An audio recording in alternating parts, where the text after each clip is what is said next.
इतिहास के पन्नों में टीपू सुल्तान का नाम अमिट है, उसे मिटा पाना असंभव है। जो कहलाता था मैसूर का शेर, जिसकी तलवार की धार से कांपते थे अंग्रेज, जिसकी बहादुरी को नेपोलियन ने किया सलाम, जिसने बनाई थी हिंदुस्तान की पहली मिसाइल।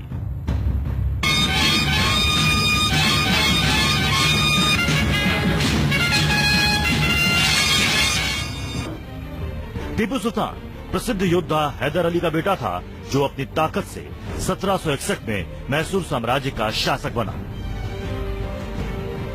हैदर अली की मौत के बाद टीपू सुल्तान ने मैसूर सेना की कमान को संभाला। टीपू अपने पिता की ही तरह योग्य और पराक्रमी था। टीपू को अपनी वीरता के कारण ही शेर मैसूर नाम से भी जाना जाता है।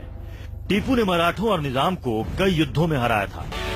Tipu Sultan east India company के साम्राज्य के सामने कभी नहीं झुके और अंग्रेजों का जमकर सामना किया।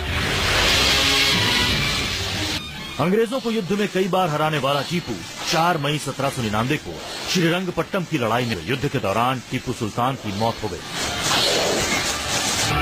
टीपू की मौत के बाद उसके साम्राज्य की कई बेशकीमती चीजें अंग्रेज अपने साथ इंग्लैंड ले गए।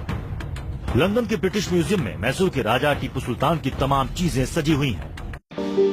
लंदन का मशहूर नीलाम घर बॉनहेम्स, यहीं पर पिछले 10 दिन से मैसूर के आखिरी शासक टीपू सुल्तान के हथियारों को नीलामी से पहले प्रदर्शन के लिए रखा गया था।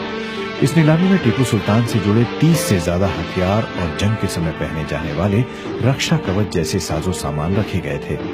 लेकिन लोगों का सबसे ज्यादा ध्यान आकर्षित कर रही थी टीपू की फ्लिंट लॉक वाली निजी बंदूक, जिसके कुंदे पर चांदी की धारियों वाला बाघ विराजमान है। जो लड़ाई हुई थी श्रीरंगपट्टम में 1799 में, तो उसके बाद जब उनकी टीपू सुल्तान की मौत हुई और उनके शव से उठाई गई थी और लॉर्ड कॉर्नवालिस जो इंडिया के गवर्नर जनरल थे, उनको दी गई कि सबसे महत्वपूर्ण चीज जो टीपू सुल्तान से हम जोड़ सकें वो उनकी तरफ से उनको दी गई थी। तो वो सबसे ज्यादा इम्पोर्टेंस रखती है। टीपू सुल्तान को मैसूर के बाघ के नाम से पुकारा जाता था और बाघ को उन्होंने अपना प्रतीक चिन्ह भी बनाया था। यही वजह है कि उनके हथियारों पर बाघ की आकृति किसी न किसी रूप में नजर आ ही जाती है।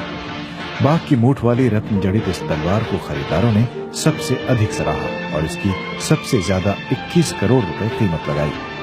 लेकिन नीलाम हॉल के बीचों बीच रखी टीपू की तोप ने भी लोगों को कम आकर्षित नहीं किया।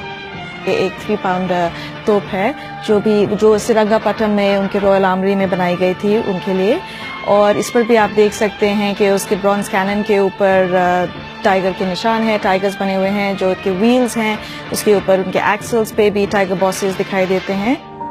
टीपू सुल्तान ने दक्षिण भारत में अंग्रेजों को सबसे कड़ी टक्कर दी थी और एक बार उन्हें शिकस्त देने में भी सफल रहे थे।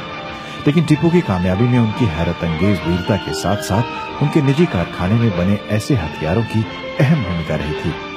नीलामी में रखी गई तरह तरह की बंदूकों, पिस्तौलों, कलात्मक तलवारों और लड़ाई के दूसरे साजो सामान से टीपूकालीन युद्ध की तैयारियों और टीपू के व्यक्तित्व की विशेषताओं को समझने का मौका बखूबी मिलता है। Amrish Dwivedi, BBC, London.